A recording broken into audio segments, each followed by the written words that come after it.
투기과열지구 조합원 입주권, 거래 가능한 시점을 놓치면 어떤 일이 생길까?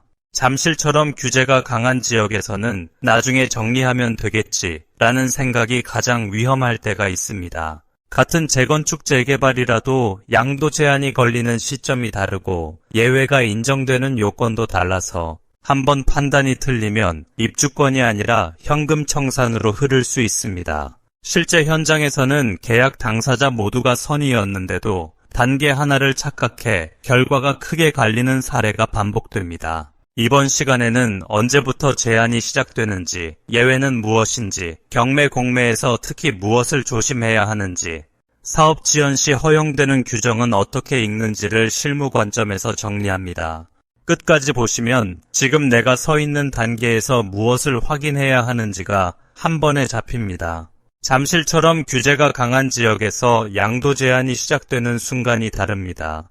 현장에서 가장 많이 나오는 질문이 재건축이랑 재개발, 결국 같은 정비사업 아닌가요? 입니다. 겉으로는 비슷해 보여도 조합원 지위의 양도 제한이 걸리는 시점이 서로 다릅니다. 특히 잠실권처럼 거래가 활발한 지역일수록 이 구분을 놓치면 계약서 문장 하나보다 더 큰 문제가 생깁니다. 지금은 아직 괜찮다는 판단이 사실은 이미 제한 구간으로 들어온 뒤일 수도 있기 때문입니다. 또 하나 중요한 포인트는 도시정비법뿐 아니라 도심복합개발법, 빈소법처럼 근거 법령이 달라질 때 제한 시점이 달라진다는 점입니다. 모아타운 모아주택이 특히 앞선 단계부터 제한되는 구조라 잠실 빌라 지역에서 추진 움직임이 있을 때는 나중에 들어가도 되겠지가 통하지 않는 경우가 많습니다. 입주권 양도 제한, 잠실 등은 투기과열지구로 조합원 지위의 양도가 제한됩니다. 잠실 우성 4차 아파트와 같은 재건축의 경우에는 조합 설립 인가 후에 양도가 제한되고 잠실 빌라 등과 같은 재개발의 경우에는 관리처분 인가 후에 양도가 제한됩니다. 다만 위둘은 도시정비법에 의한 경우에 해당합니다. 도심복합개발법에 따르는 민간도심복합개발도 관리처분 인가 후에 양도가 제한됩니다.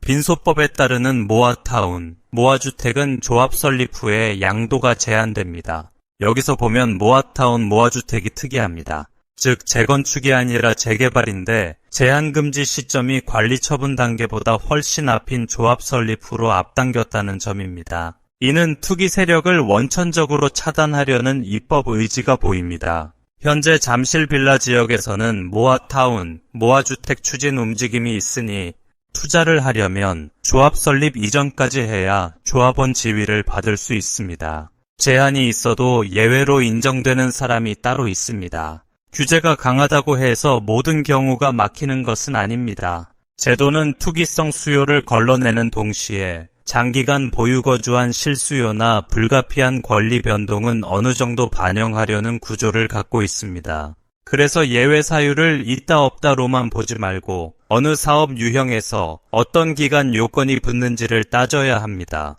실무에서는 특히 내가 1세대 1주택인데 보유거주 기간이 요건을 충족하는지가 핵심입니다. 일반 재개발 도심 복합개발과 모아타운 모아주택의 기준이 다르고 공통 예외도 함께 봐야 전체 그림이 완성됩니다. 조합원 지위 양도 제한 예외 사유.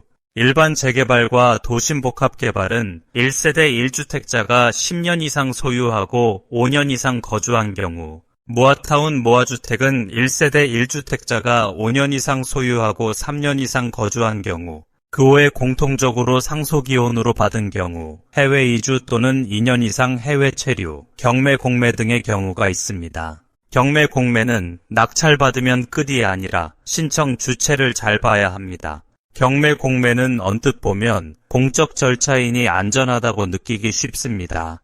하지만 실무에서는 여기서 의외의 함정이 자주 나옵니다. 핵심은 경매 공매가 예외로 인정되더라도 그 요건이 무조건적이지 않다는 점입니다. 특히 누가 경매를 신청했는지에 따라 결과가 갈릴 수 있어 등기부와 사건 구조를 함께 봐야 합니다. 현장에서는 낙찰까지 받았는데도 조합원 지위가 인정되지 않는 상황이 실제로 발생합니다. 결과적으로 입주권을 기대했던 사람이 현금 청산 대상이 되는 흐름도 나옵니다. 이 구간은 당사자 감정도 크게 흔들립니다. 절차대로 했는데 왜? 라는 억울함이 생기기 쉬워서 입찰하기 전에 더 차분한 검토가 필요합니다. 이중 경매 공매되는 경우인데 경매 등 신청자가 은행 등 금융기관인 경우에 한정됩니다. 대부업자나 사채업자, 개인 등이 경매 등을 신청한 사건에서 낙찰을 받아도 조합원 지위 인정 안 됩니다. 즉 현금 청산 대상이 됩니다. 실제로 얼마 전에 잠실의 재건축 단지에서 대부업체에서 경매 신청을 해서 경매 낙찰받은 경우에 현금 청산되는 사례가 있었습니다. 등기부를 보니 선순위로 일반 시중은행이 있었는데 채권자들이 상의해서 일반은행이 경매 신청을 했으면 낙찰가도 높았을 것이고 낙찰자도 입주권을 확보할 수 있었을 것이라는 아쉬움이 있었습니다. 사업이 늦어질 때 3년 규정은 문헌과 현실을 같이 본다. 정비사업은 계획대로만 흘러가지 않습니다. 인허가, 민원, 시공자재 여건, 조합 내 의사결정 등 변수가 겹치면 일정이 밀리는 일이 흔합니다. 그래서 법은 일정 조건에서 사업 지연을 이유로 한 양도 허용 규정을 둡니다. 다만 이 부분은 문헌을 그대로 해석하되 실무에서의 기준 착공 의미, 규약 계획서의 별도 기준을 함께 확인하는 태도가 필요합니다. 예를 들어 착공을 착공 신고일로 착각하면 판단이 달라질 수 있습니다. 실제 공사를 시작한 날이 기준이라는 해석이 들어가면 일정 계산도 완전히 달라집니다. 또한 조합규약이나 사업시행계획서에 별도 기준이 있으면 그 문서가 사실상 분쟁의 기준점이 되는 경우도 있습니다. 정비사업 지연으로 인해 양도 허용되는 경우 첫째, 조합 설립인가일부터 3년 이상 사업시행인가 신청이 없는 재건축 사업의 건축물을 3년 이상 계속하여 소유하고 있는 자가 사업시행인가 신청 전에 양도하는 경우입니다. 둘째, 사업시행계획인가일부터 3년 이내에 착공하지 못한 재건축 사업의 토지 또는 건축물을 3년 이상 계속하여 소유하고 있는 자가 착공 전에 양도하는 경우입니다.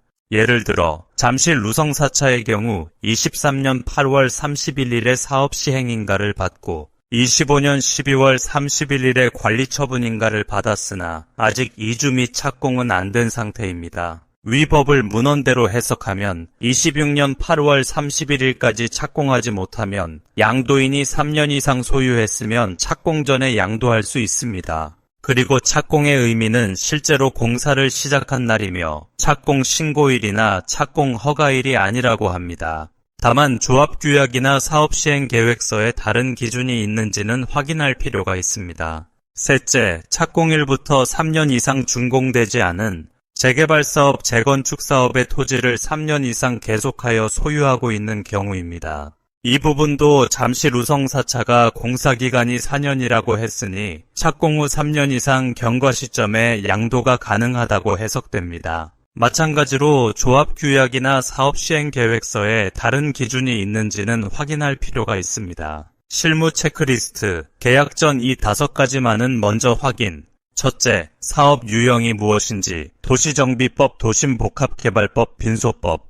둘째, 현재 단계가 어디인지 조합 설립, 사업 시행, 관리 처분, 착공, 준공. 셋째, 예외 사유 적용 가능성, 1세대 1주택 보유거주 기간, 상소기원 해외 체류 등. 넷째, 경매 공매라면 사건 신청 주체가 금융기관인지 여부. 다섯째, 지연 규정이라면 착공의 기준일, 조합 규약 사업 시행 계획서의 별도 기준 존재 여부. 마무리.